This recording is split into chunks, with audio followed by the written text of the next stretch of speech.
नमस्कार सर्वांना, श्री स्वामी समर्थ। तर आजच्या व्हिडिओमध्ये आपण पाहणार आहोत आपल्या आर्थिक अडचणीसाठी किंवा काहीतरी कठीण इच्छेसाठी स्वामीचरित्र सारामृताचे पारायण कसे करावे आणि ते केल्यानंतर आपल्या घरात काय बदल घडून येतात याची संपूर्ण माहिती आपण इथे जाणून घेणार आहोत।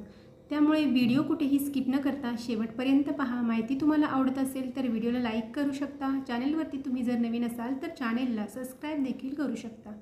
तर घरामध्ये अशी परिस्थिती एखाद्या वेळेस आपल्या निर्माण होते की आपलं काहीच चालत नाही आणि आपल्याला खूप सारं टेन्शन असतं। चारी बाजूनी आपण जर संकटात वेढलेलो असेल तर त्यावेळेला आपल्याला स्वामींची आठवण येते आणि स्वामीचरित्र सारामृताचे पारायण करण्याची इच्छासुद्धा मनात निर्माण होते। अशा वेळेला आपल्याला वेळ न घालवता पारायणाचा संकल्प करायचा आहे। संकल्पयुक्त पारायण जेवढे आपण करेल तेवढी आपली इच्छा कठीणातली कठीण असू दे किंवा कोणताही त्रास असू दे तो कमी होऊ लागतो आणि म्हणूनच इच्छित फलप्राप्तीसाठी आपण 3, 7, 11, 51 किंवा 108 वेळा पारायण करू शकतो। सर्वात मोठा काळ म्हणजे 108 दिवस पारायण म्हणजेच काय तर 21 अध्याय न चुकता 108 दिवस आपल्याला पठण करायचे आहेत। ते सुद्धा पहिल्या दिवशी संकल्प करून शेवटच्या 108 दिवसापर्यंत आपल्याला हे 21 अध्याय पठण करायचे आहेत। म्हणजेच आपलं 108 पारायण झाले आणि 108 पारायणासाठी आपल्याला 3 महिन्यापेक्षा जास्त काळ लागू शकतो। आणि हे पारायण आपण जर मनापासून केले तर आपल्यासोबत आपल्या ज्या इच्छा आहेत त्या सगळ्या स्वामी पूर्ण करतात। आपल्याला घरामध्ये शांती मिळते, धनसंपत्ती मिळते किंवा आपलं कुठलं तरी अडलेलं काम असेल ते सुद्धा या 3 महिन्यांमध्ये पूर्ण होतं। परंतु 108 दिवस पारायण करणे म्हणजे थोडंसं डिफिकल्ट आहे। आत्ताच्या काळामध्ये आपल्याला प्रत्येकाला जमेल असं नाही, ज्यांना जमते त्यांनी मनापासून करावं। परंतु 108 पारायणाचा जेव्हा संकल्प करतो तेव्हा ते पारायण आपल्याला पूर्णच करायचं आहे, ते मध्येच सोडून देता येणार नाही। तसेच या 3 महिन्यांमध्ये जर घरामध्ये सुतक आलं किंवा विटाळ आला तर आपल्याला पुन्हा हे पारायण सुरुवातीपासून करावं लागतं। त्यापेक्षा आपण 7 किंवा 11 पारायणाचा संकल्प केला तरीसुद्धा आपली इच्छा पूर्ण तर होतेच, परंतु आपलं ते मनापासून होतं, जास्त रटाळवाणी वाटत नाही, कंटाळा येत नाही आणि मनापासून केल्यामुळे त्याचं फळ आपल्याला त्वरित मिळतं। आता हे कसं करायचं तर महिला जर हे संकल्पयुक्त पारायण करत असतील तर प्रत्येक महिन्यामध्ये त्यांचा मासिक धर्म निघून गेल्यानंतर या पारायणाची सुरुवात करायची आहे। जर त्यांना शक्य असेल तर 7 दिवसाचा संकल्प करू शकतात किंवा 11 दिवसाचा पारायणाचा संकल्पसुद्धा करू शकतात। असं आपण कितीही महिने हे पारायण करू शकतो। प्रत्येक महिन्यामध्ये आपलं पारायण होणार आहे। अशा पद्धतीने जरी पारायण केलं तरी त्याचं फळसुद्धा आपल्याला मिळणार आहे।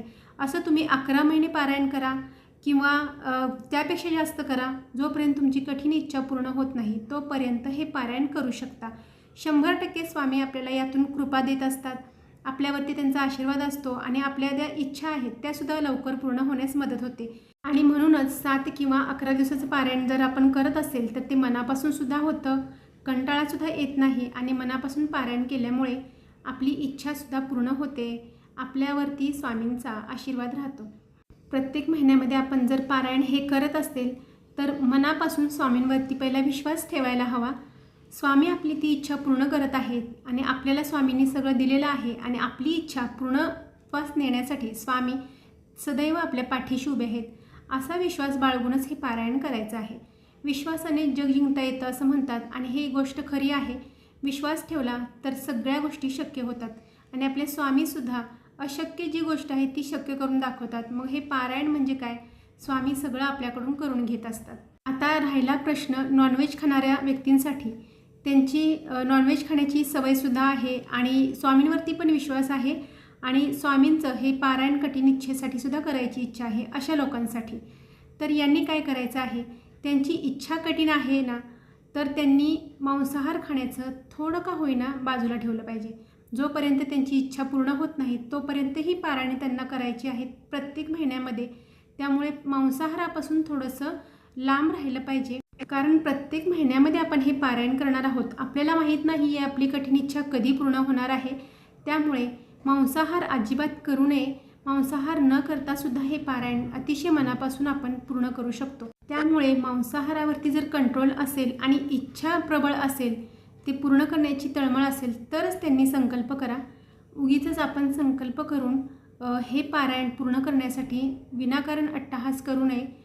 फक्त आपण मनापासून मांसाहाराचा त्याग करून जर आपल्याला हे पारायण करता येत असेल तरच ते पारायण पूर्ण करा. त्यामुळे आपल्याला स्वामींची लवकरच प्रचिती येते आणि त्यांच्या कृपेने आपली इच्छासुद्धा पूर्ण होते. तर ही होती छोटीशी माहिती तुम्हाला आवडली असेल तर व्हिडिओला लाईक करू शकता.